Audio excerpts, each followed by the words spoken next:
All right. Hello, everyone, and welcome to our webinar on CO2 footprint calculation, accuracy versus action. We are happy that you have joined us today for this insightful session. My name is Baruch, and I'll be moderating today's discussion. Don't worry about missing anything. We are recording and will make the slides available later. A warm welcome and thanks to our speakers, Alice, Product Manager at Radicant, Sasha, Head of SDG at Radicant, and Daniel, one of our co-founders of Deedster. Before we start, a quick introduction and how the three companies are connected. Contovista has been using machine learning to structure customer payment transactions and enrich it with relevant metadata for almost a decade.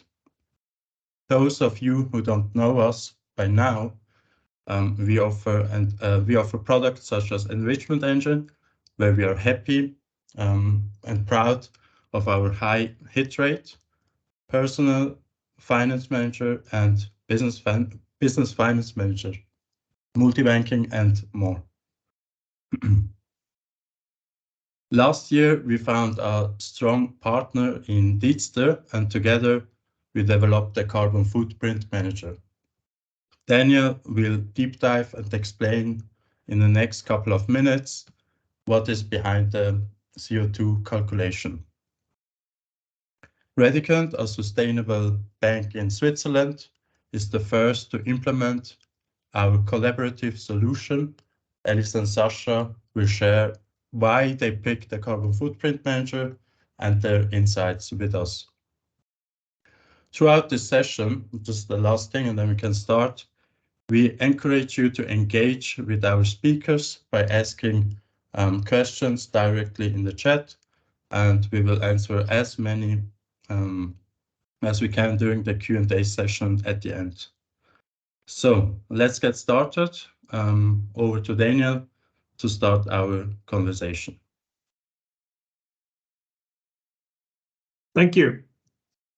Let me share my slides. A second.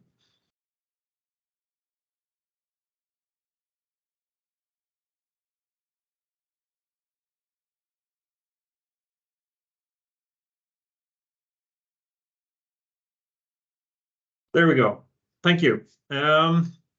So no further introduction of me, I think, is necessary. But just briefly on the company, on Deedster. So we started 7 years back in developing and delivering a platform with tools and data for individuals and companies to measure, explain, and reduce carbon emissions. So we're fully focused on supporting in the transition to a low CO2 economy. We have so far worked with 80 plus corporates and banks throughout Europe and the world. As you can see on the list, some of the really big companies within banking, financial services, insurance, but also other kind of corporates.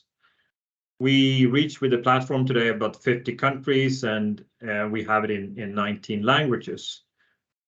Before I deep dive into sort of the calculations and what we do, just to mention that we work with 3 different verticals or products, if you want. One is the Deedster at Work, where we engage with employees, mainly with large corporates. Swiss Re is one of the customers, but we have a number of large corporates working to upskill and engage their employees. And then we work with the Climate Action Portal for also large corporates, but when they want to engage their small and medium-sized partners, could be customers, suppliers, to get them to calculate their carbon footprint, maybe as part of their own Scope 3 reporting, or just to engage and to make sure that they fulfill their goals. But the main focus, and of course today, is what we call Deedster Retail, is that where we help banks to enrich transactions and to make sense and create engagement around that for their end users. So we do that based on sort of three focus areas. We want to support the consumers to consume better, to consume products and services that are more sustainable, and sort of nudge in that direction. But we also see that saving more could be part of both being more financial healthy, but also more sustainable. So we can then link that to financial savings products. And the last thing is invest green. So how can we make sure that our money, not just for consumption, but also for investment, do good things? So those are the three areas that we really focus on. But where we start is always to start by looking at the platform, the bank platform where the users are, and help them to enrich that transaction data and make that into something that's understandable and tangible for the end users in terms of carbon data. So the input is really the transactions, the things that are already there in the bank app, in the PFM solution. We can do any kind of transactions that end up on a user's account. And then we output basically enriched data, but also insights and personalized, call it tips and tricks for the user. So with the purpose of educating, inspiring, and nudging the user, we do this. So we then have a number of things that we do with this data to make sure that we get a very high accuracy number coming out of it. Well, first thing is that we need to understand what is the category, what is the kind of things that the user bought actually. So there we start with using the categorizations and the great cooperation with Contovista, where we can get very detailed categorization data that is tailored to the market, tailored to the kind of transactions and transaction categories that is used, or the twins or the other kind of transactions that could happen on a bank account. So that's where it starts. So we're not satisfied just using merchant codes, for example, but we needed a better way to really understand what it is. And the next step is that we use national data. We can do this, and I did this now 10 years ago with a global data set, which was the first try, which was a good first try, but it was not accurate enough to get the trust from the users, I think. So we make sure that we have national data, and I'll come back to what that means. But on top of that, we also put smart functions, because we can only know so much by looking at strict CO2 factors. There are a number of high impact categories where it makes sense to be more smart about it. And I'll come back to show you some of that. But one is fuel, for example. We're not interested in how much money you paid for the fuel that you put in your car, but we want to know how many liters you put in the car, because the number of liters we can transform into CO2. So then we need to have market data to match each transaction to the market price at that time. I'll come back to that a little bit. And the fourth thing is really some of the categories, specifically groceries, where what the user bought is very important, and not just where they bought it. So you go to Migros, you buy, 100 Swiss francs of just meat, or did you buy 100 Swiss francs of of beans. Of course, that makes a lot of difference for the CO2 impact. And then we can then adjust that to make sure that it is tailored to the individual user by, for example, asking a few questions that we can do a profiling of that user. So those are mainly the 4 building blocks of making sure that we get a high accuracy calculation. Just a few words on national data. So why do we use national CO2 data and not just the global data sets from, True Cost or Sustainalytics, which we have, and we can do that. And we do that when it comes to transactions, for example, in regions or countries where we do not have national data, say, in African countries or countries where there is not national data enough for it. But for all European countries, we can do national data. We can do it for the Americas and we can do it for other regions. And what we can do then is that we can adopt it to, for example, price levels. So if I go and buy a t-shirt in Zurich, it's probably going to be a bit more expensive than if I go and buy it in Stockholm. But it's still the same t-shirt. So we're not interested there in really how much you paid for it. We're interested in the t-shirt. So with national data, we can leverage that out. So we make sure that we have a data that is comparable and that's accurate. That is one thing. The other thing is consumption habits. Different countries have different habits of what we buy. So basically a basket would look different from one country to another. And that's so we need to accommodate for that. And that goes into also the trading flows.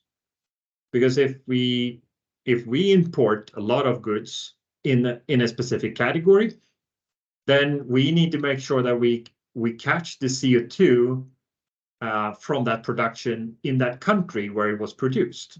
So let's say we import a lot of clothes from China. Well, then we need to take that part of all the clothing and we need to look at what is the CO2 intensity in this Chinese market. And then we use that for our calculations. And as you can understand, this gets a huge database where all these flows, imports, exports, and all these different categories are matched. So it's a lot of research, but it can be done and it must be done to have a good accuracy. And what we do is that we use something called Exiobase. And I'll come back to that a little bit. But the foundation is really where we get a CO2 factor. That would be a kilos of CO2 per spend. Internally, we use euros, and then we have currency conversions for all the different countries. But we have those CO2 factors then on the national level. But then we also need to match all these different sectors with the different categories. So that's also where the work is done, and to match that towards, in this case, the Contovista categories. We do that internally, but we also work with external researchers to verify and support us in that. And on the Exiobase then, well, Exiobase is a huge research-based data set. It's financed by EU. So it's an open source data. It's used by a lot of universities and research centers to calculate CO2 for different countries or for different sectors. And it's then constantly updated with new data. It covers 49 countries. And then it divides the different countries outside of that into 5 different regions. So this is a huge database. We can use it, but we need to tailor it to both the consumption and to the different categories that makes up of that.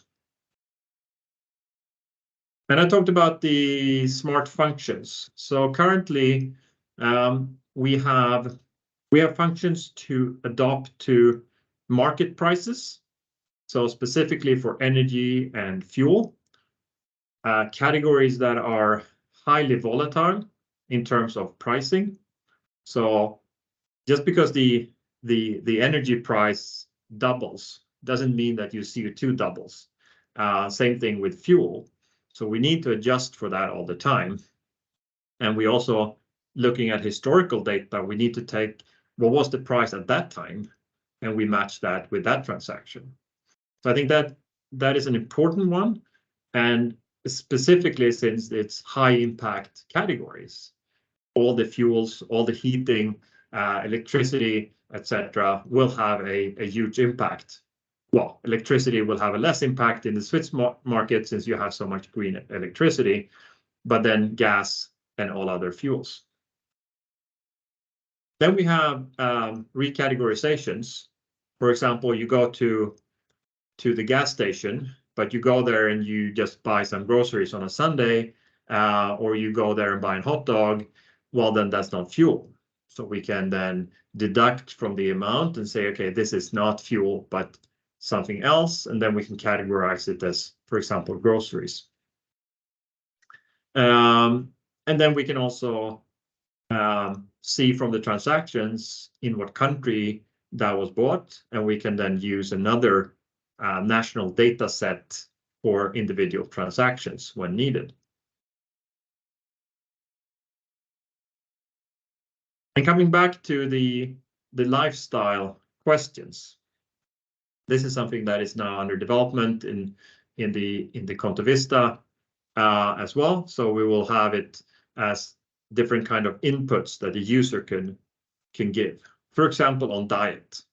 So we can have a simple question like, I eat everything, I'm strictly vegetarian, I'm strictly vegan, or we can go into even more detail and saying, okay, for this specific meal, it was a vegetarian, or this restaurant is always a vegetarian restaurant, so we categorize it as a vegetarian.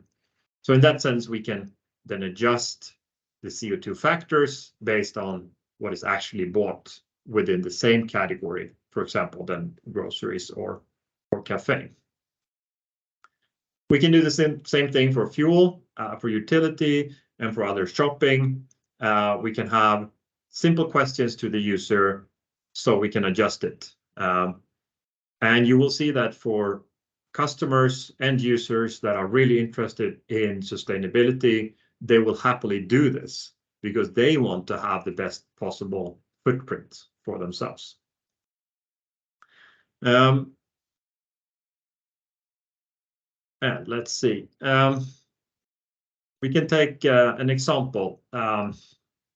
If we go grocery shopping, so then we have our transaction. We can see the amount. We can then add to it the PFM category, the country, the currency, etc. And we have the factors, and we can add that to that. But then we can also then have an adjustment of that because you've said that you are a vegetarian, or you tag just this transaction as a vegetarian, for example, and then we adjust the factor, and then that will adjust the total CO2 for that transaction. That's an example of how that could be done. Yes. Let me go to the next. Yeah, so another example is then grocery shopping at a gas station. That could be the same thing. We identify this as as groceries because the amount said so, or that the user go in and recategorize it, saying, okay, yes, this was at the gas station, but in this case, it was actually, I couldn't go anywhere else, so I did go here and I did some grocery shopping, recategorize that, and then we adopt the calculation based on that. So there are a number of different things that we can do to that. But to sort of summarize that, this is a model, all the different components in how we do this behind the scenes. Really, we have an incoming transaction. we have a category. We can adjust the category depending on what kind of transaction and the data that we see in it. We match it to our internal categories. We have the currency conversion, and then we go in and do all these different functions that I just explained using the right kind of country data set. And out comes an enriched transaction, but it also comes tailored content and insights that we can draw conclusions from these functions and these data.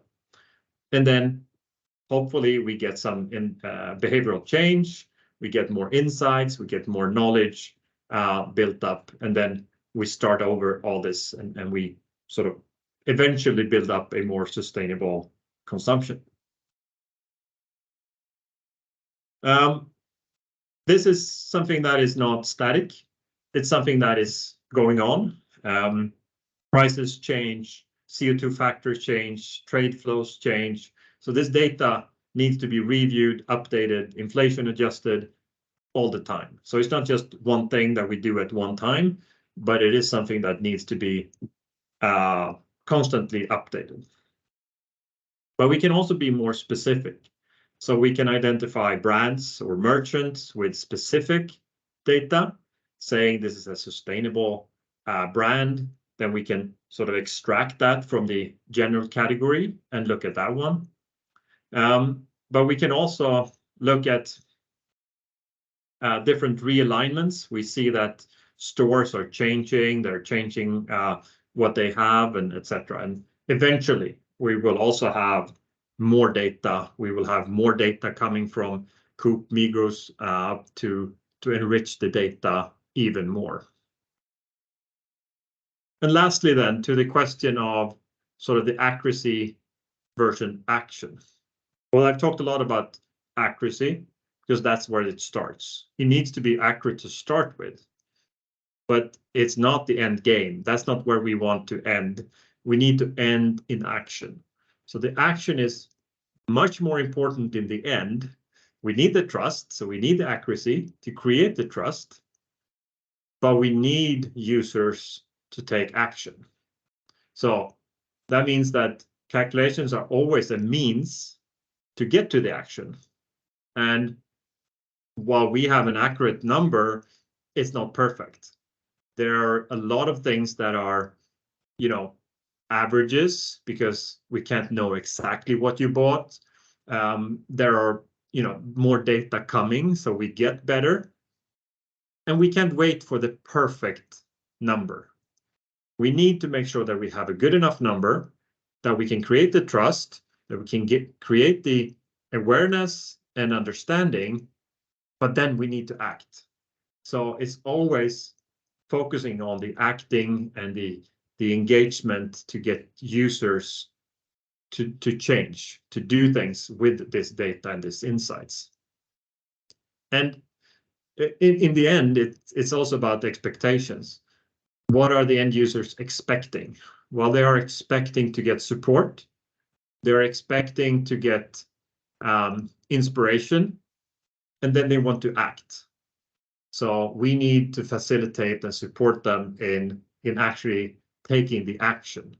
So action is always important, more important than accuracy, but we need the accuracy to be credible and to get the users with us. Thank you.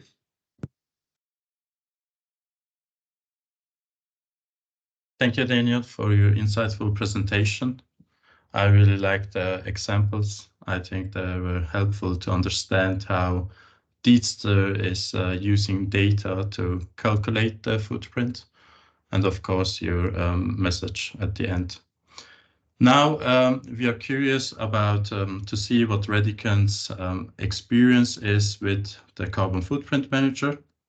And Alice and Sasha, if you are ready, I would like to hand over directly to you.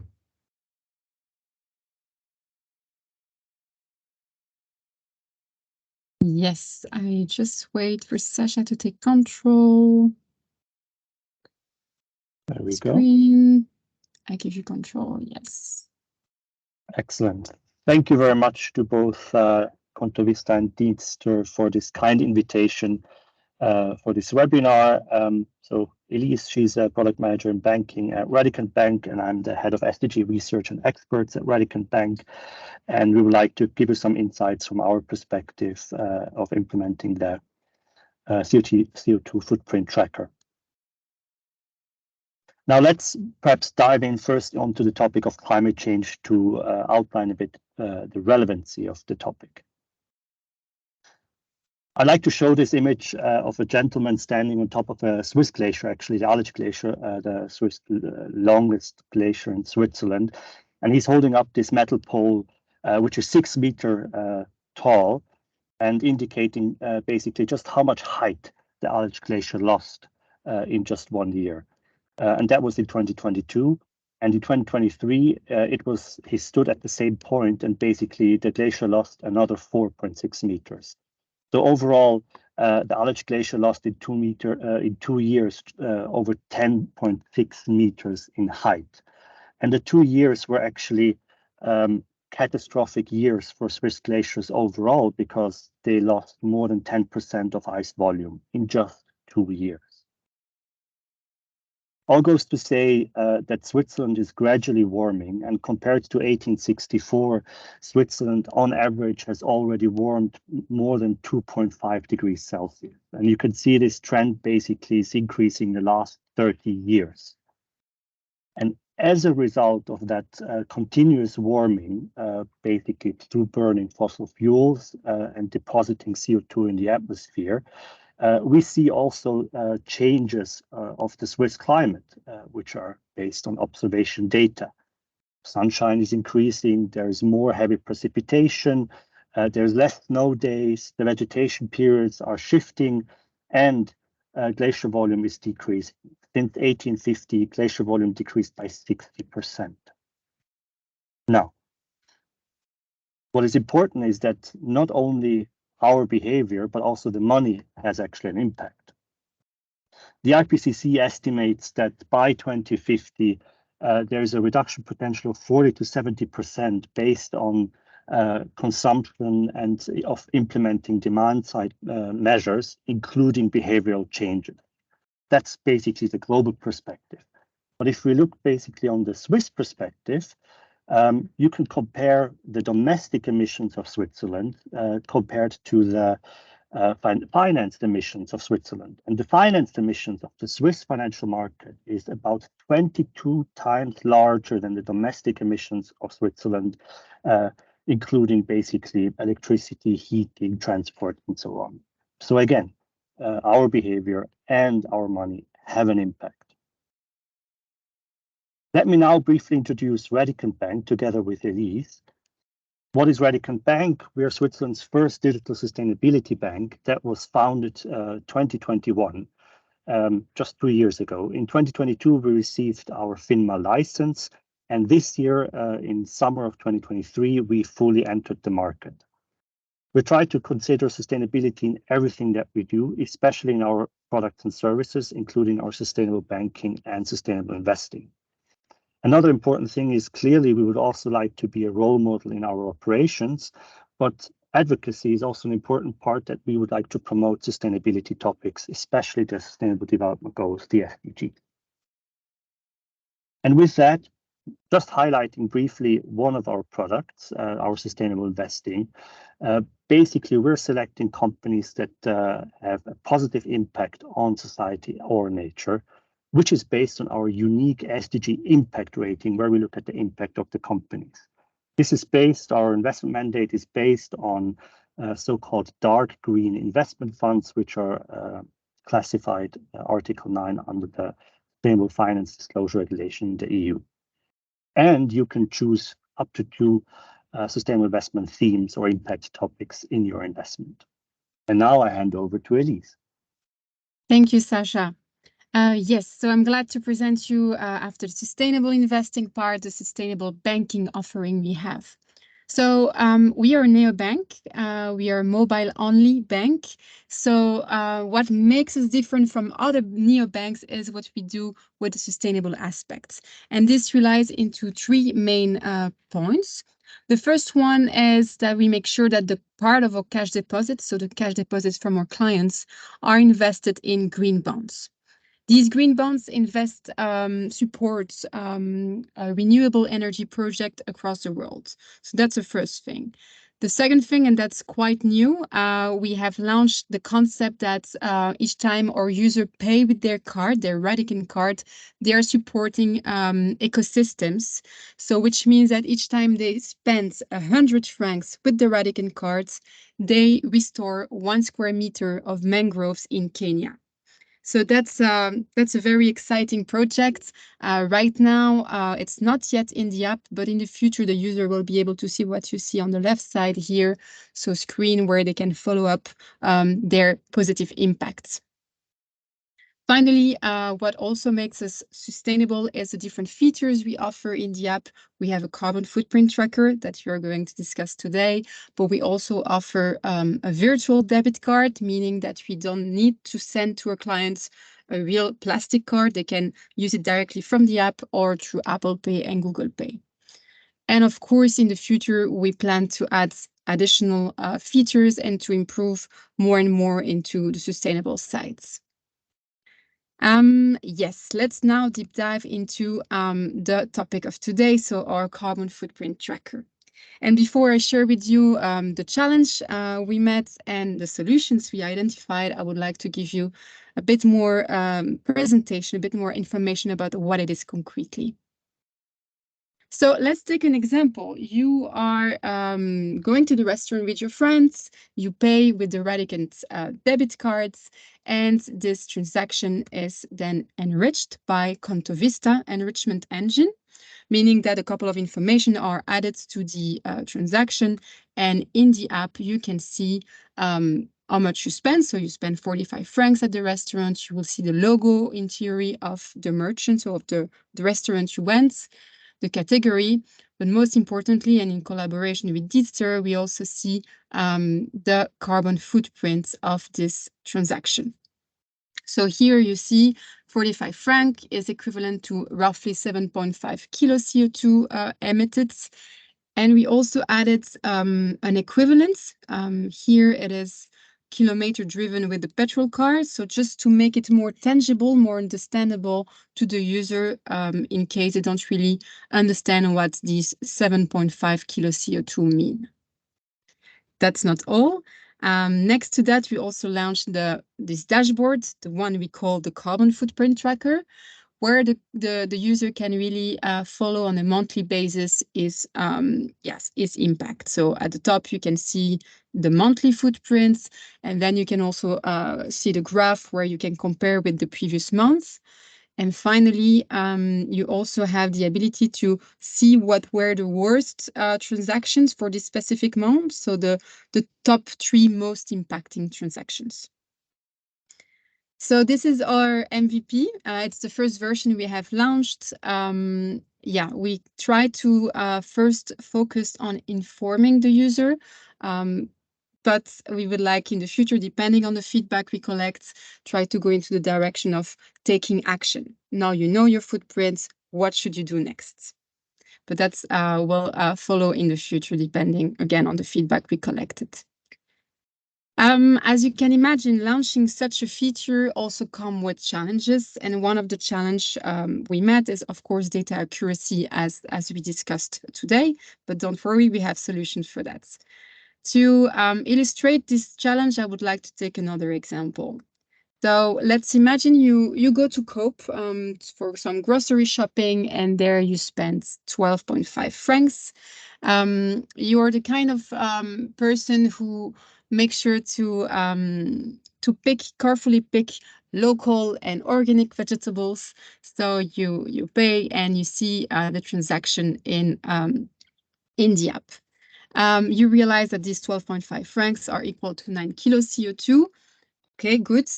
But let's now imagine that actually you didn't really buy organic and local vegetables, but instead you're preparing a super fancy fruit salad, exotic salads, which includes kiwis from New Zealand and ananas from Costa Rica. we are not able to know what you bought. So the result will be exactly the same in the app. We will still see 9 kilos CO2. So that's the limitation we are currently facing. But I liked what Daniel said earlier. It's an estimation, and the most important is that people start taking action.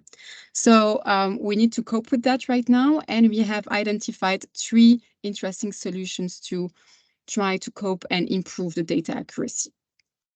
First of all, solution 1 is transparency and advocacy. Then we have the customer refinements. I'll show you an example for that. And finally, specifying the data. It's probably not so English, sorry about that, but you know what we mean. And yeah, it was already also discussed, presented by Daniel. So first, solution 1, we are very lucky at Radicant to be surrounded by experts. So Sasha, for example, is one of our experts, and his team as well.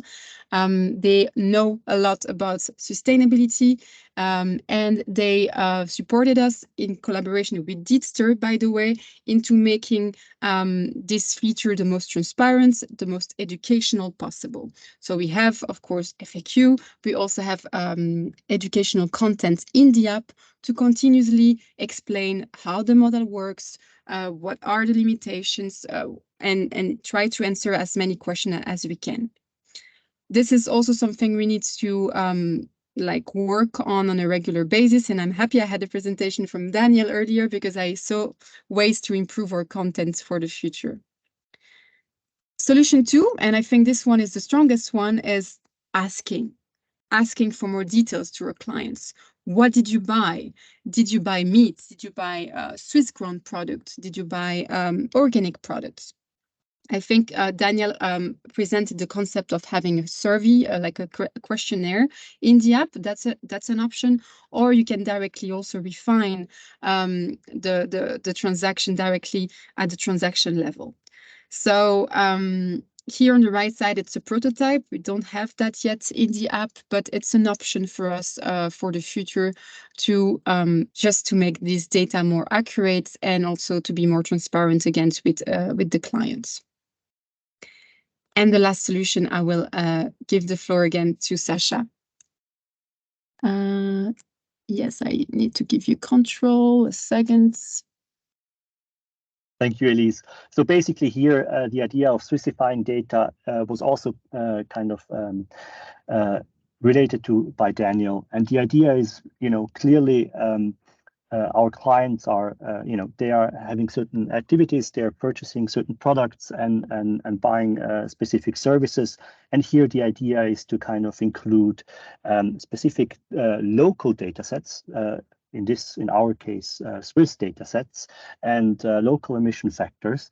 And one aspect that we were already able to implement with Deedster was using basically data from SBB as an example. However, there are more aspects that we could include. One aspect which we don't have yet, and that was also mentioned a few times, when grocery shopping, we do not know yet basically what the CO2 footprints are from the different products. However, there are different grocery retailers starting to introduce climate-related data and basically shopping guides. But again, until sort of that data will be broadly available and for us to use, I think there is still a bit of time until that happens. And as in the end, basically, we would have specified emission data as a result and be able to kind of increase the accuracy and the information for our clients. And to conclude, as we outlined, we have implemented our CO2 footprint tracker. And I think to mirror also Daniel's sentiment, basically, in our view, this feature is actually an important first step for us. We can't wait for the perfect data.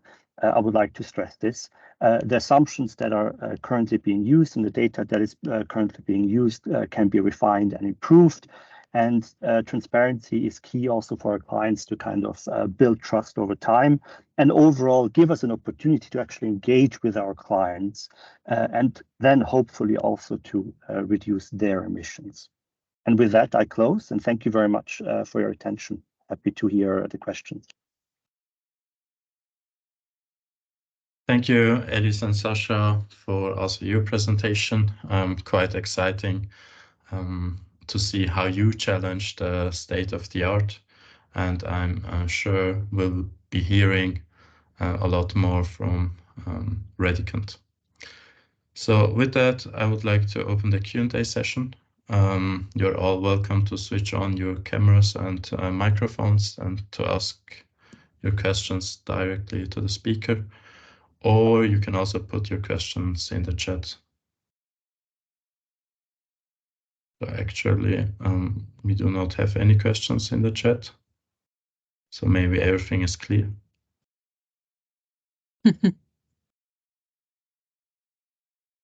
Thanks a lot for the presentation. I have one question. Do you have like feedback from the users already? I think this question goes to Radicant. Yes, we do. So we are a new bank, as you probably know. So we are building our clients, our clients base. So yes, we have a few feedback for now. The data accuracy is a topic. Let's be transparent. It's a topic where people are asking, yeah, but how do you know? But there is still excitement about it because, you know, you can finally like try to pay with the card and then see in the app and try to really like relate with what you do. So we see excitement about it. We see also improvements because informing is one thing, but at the same time, at a certain point, once you know, you know. So the next step will probably be into the taking action direction, trying to support into improving. So that's a bit the feedback we have collected so far, but we are waiting a bit more to take actions for us. Maybe I can just add to that. You can see from other clients, users are also in very many different stages.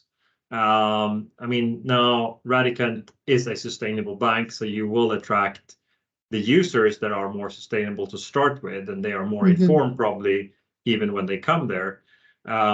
We see from other banks where they launched this in you know, a normal retail bank. Then the users there is a huge spread of users. Some that doesn't use it at all because they're not interested, of course, like PFM, they don't use it. But then you have those that are really interested, and they will have some very specific questions like accuracy, and they will go into all the details and say, why can't I do this? And why can't I do this? But I also think it's important, at least for us, we target sort of maybe the middle ones, all the big chunk of people that are, you know, they're a little worried, they're a little interested, but they don't know what to do. And they don't know they don't even know the scope of their own emissions. So really starting that process with all these users. So you get different questions and different input from where they are, I think. Thank you. And Jonathan has also one question.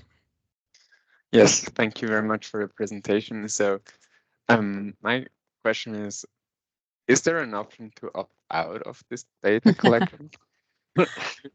Good question. No, not for the moment.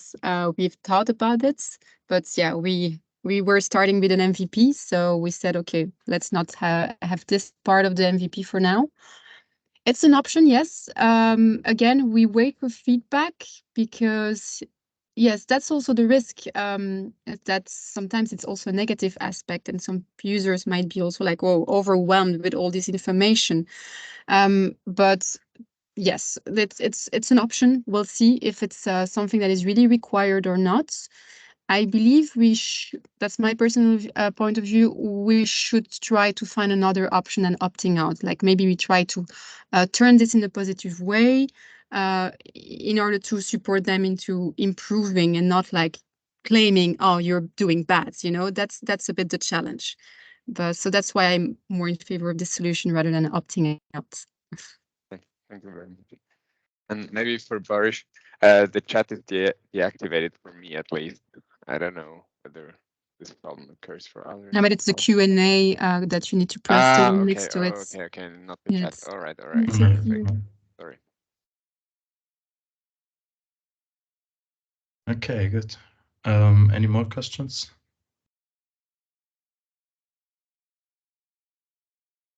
No more questions.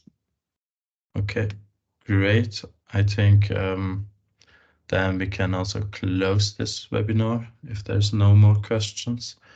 Again, thank you for your presentation, and also thanks for our audience for their participation. I hope you all liked the webinar. And yeah, with that, we wish you a great day. Thank you. Thank Thank you very much. Great Thank day. you. Bye. Bye. Bye-bye.